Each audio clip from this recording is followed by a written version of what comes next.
Republicans caucus a million times, but do you know how a caucus differs from a primary? Here's your answer.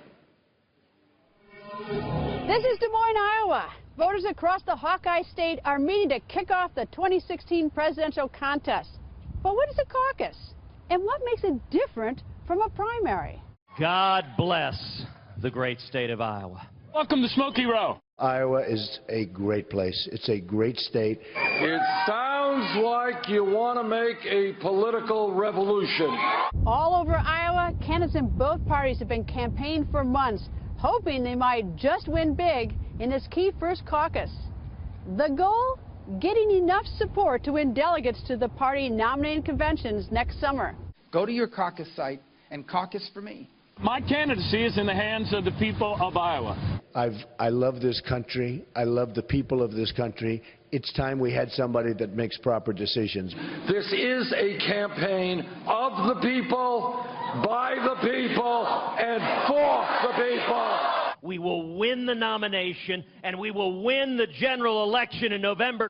For most states, voters engage in a primary where they cast ballots and delegates are chosen by how many votes. But in Iowa, things are a bit different. It's called a caucus, and voters in both parties meet separately. Republicans meet with Republicans, Democrats meet with Democrats.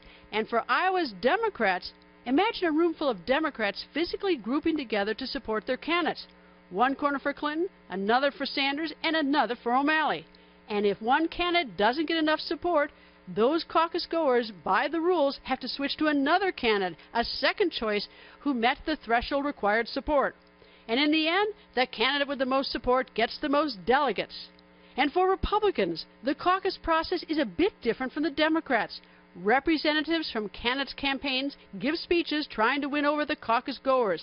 And at the end of the night, the caucus goers vote for their candidate of choice using a little slip of paper. And right now, the campaigns are scrambling, doing everything they can right here in Iowa to bring home a victory.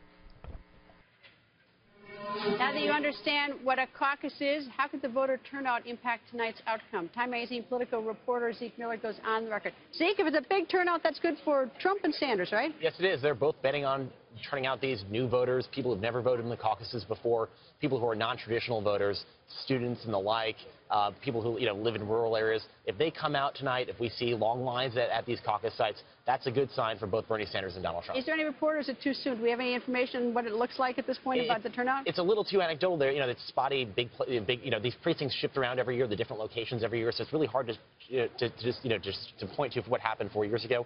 But there are anecdotal evidence of some long lines, and there's some caucuses that people say are kind of empty. So it really does, depend on who you talk to. Well, it's sort of fun looking how crowded the one is in Clive, Iowa. Senator Marco Rubio, that's a live video. Donald Trump doesn't seem to have a lot of buses getting people there. I mean, there's not much of a ground game. He's hoping his celebrity draws them there. Exactly. I mean, he has not done the traditional thing at his events of go caucus, commit to caucus, sign commit to caucus cards. He has an email tool, he has a website, but he doesn't really have the traditional things that the Ted Cruz or most sophisticated campaigns have. Zeke, thank you. I know you're off to Manchester, New Hampshire next. Thank you, Zeke. Thanks for having me.